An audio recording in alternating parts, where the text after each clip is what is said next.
Pentingnya selalu dalam hadirat Tuhan. Janganlah takut sebab aku menyertai engkau. Janganlah bimbang sebab aku ini Allahmu.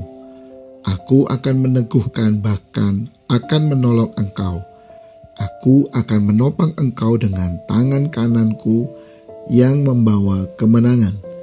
Yesaya 41 ayat 10. Hadirat Tuhan bukan sekedar suasana religius saat ibadah berlangsung. Hadirat Tuhan adalah kehadiran nyata dari Allah sendiri yang menyertai, membimbing, menguatkan, dan menopang umatnya. Dalam dunia yang semakin bising, penuh gangguan, dan tidak menentu, sangat penting bagi orang percaya untuk hidup senantiasa dalam hadirat Tuhan.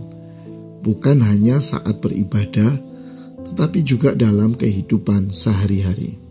Brother Lawrence dalam bukunya The Practice of the Presence of God menulis bahwa kehidupan rohani sejati terjadi ketika seseorang menyadari bahwa Tuhan hadir setiap waktu, bahkan saat melakukan pekerjaan yang paling sederhana. Ia berkata, hidup dalam hadirat Tuhan harus menjadi kebiasaan, bukan pengecualian.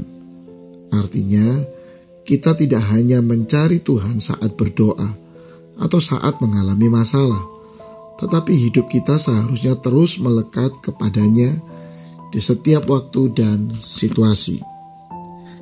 Hadirat Tuhan membawa banyak dampak nyata dalam kehidupan orang percaya. Hadiratnya memberi ketenangan di tengah badai, memberikan arah saat kebingungan melanda, serta menjadi sumber kekuatan ketika kita merasa lemah dan tidak berdaya. Mazmur 16 ayat 11 berkata, Engkau memberitahukan kepadaku jalan kehidupan. Di hadapanmu ada sukacita berlimpah. Di tangan kananmu ada nikmat senantiasa. Ketika kita hidup dekat dengan Tuhan, kita tidak lagi takut pada masa depan karena kita tahu bahwa Dia berjalan bersama kita. Namun kenyataannya kita seringkali lalai. Kita lebih sibuk mengejar kesibukan dan mengandalkan solusi manusia, lalu menjadikan hadirat Tuhan sebagai pilihan terakhir. Padahal kekuatan rohani sejati tidak terletak pada banyaknya aktivitas atau pelayanan, melainkan dalam keintiman yang terjaga dengan Tuhan. Bagaimana kita bisa selalu hidup dalam hadirat Tuhan?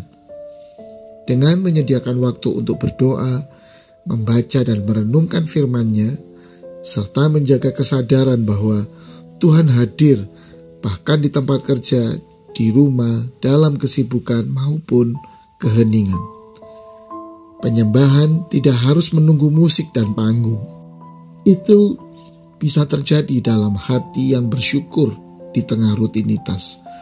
Contohnya, seorang sopir taksi yang memulai hari dengan doa sederhana dan memutar lagu rohani di mobilnya akan bisa merasakan penyertaan Tuhan sepanjang hari.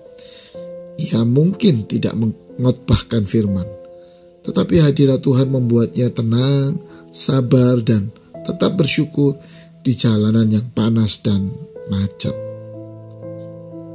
Hadirat Allah bukan tempat yang kita kunjungi sesekali, tetapi merupakan tempat tinggal kita setiap hari.